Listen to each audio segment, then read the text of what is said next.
In my life or yeah, career? My career, I would say, my highest point was before Different Strokes. All the movie of the weeks I did and Little House on the Prairie. That was one of the best shows I ever did. I don't know if you've ever seen that or not. It's with me where I'm with them and I'm they catch me in the chicken house and wanted to eat the eggs, and then I come in and live with them. It was actually their only show that ever got nominated for an Emmy. I would say that was my highest point. My highest point in my life is having kids is your highest point in your life. You have kids that say they love you and you talk with them and you buy them things and well, no, because you know what I mean. You buy them something they really, really want, and then you see this expression. It's like crazy, you know. It's like, but my lowest point I would say is my lowest point would be probably when I was in jail. Is probably my lowest point. Because I was in jail next to Richard Ramirez and Eric and Alamo Menendez. You know who Richard Ramirez was? He's the Night Stalker. I was next to him. He was there, and Eric and Alamo Menendez were there. I talked to him every day for like 9 months. They used to always tell me, Todd, you're going to be here for the rest of your life. I was like, no, I'm really going home. I'm like, you guys are going to be here the rest of your life. I'm like, hey man, I'm just doing drugs, dude. Everybody does that. And I remember the day that I left, I was like, I'm never coming back. See you suckers! I came back a month later. That sucked. I had to see them all over again. I'll tell you something interesting, and we'll go through the autographs and stuff. I'll tell you interesting is that, do you remember when Eric Menendez and Lyle, they were having that trial, and all of a sudden they said Eric got sick and he had to stop the trial? I have to tell you what happened. It's a true story. Eric Menendez, we used to, and Lyle, and we used to like jam like our doors. They used to shut our doors, and we put like a cardboard in it so we could stop them from locking, right? And then we hold it shut, and they check it, and they thought it was locked. So make Eric do this. And then we come out, we're playing on the road together. I mean, we're throwing water at each other. We're skating back and forth, we're throwing water at each other.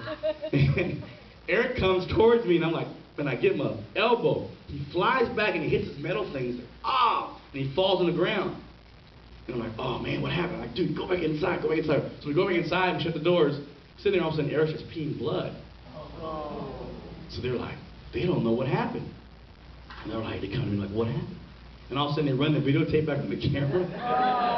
And they see me and they're going like, so they start threatening me. We're gonna charge you with this case and this case and this case. I said, well, if you charge me with anything, I'm gonna go to the news meeting and say you let us out. Together. And they went, all right, this never took place. Don't ever let this happen again. You know that Richard Ramirez almost escaped? True story, when he got convicted, he almost escaped. I was there and he got convicted and he came back inside because we all used to say when we get convicted we're going to plan our escape because it was, I was looking at a long time before I got convicted. 15 years, it was a long time to be fighting Bubba, in prison. So I was like, I don't belong here. So Richard Ramirez tried to crawl through this little thing, and we had planned out because if he went over this little door, but the only problem was the deputies couldn't be in the bathroom because it went over top of the bathroom of the deputies. So if they weren't in the bathroom, you could crawl over, go to the elevator, ride down the elevator, and then get off and go.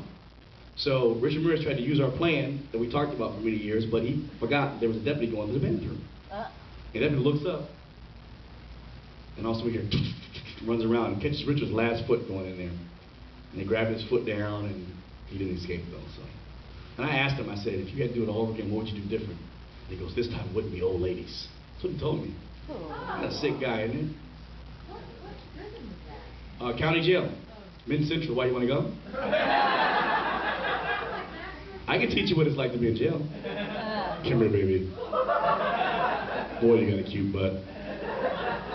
No, I'm just kidding. That doesn't happen. That doesn't happen in jail. It doesn't happen. It never happens. All right, so I guess we're going to be doing something else. Thank you guys for coming.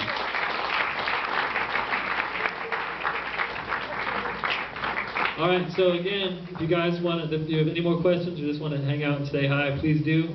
He'll be out in the lobby. And thanks again for coming. Have a good night.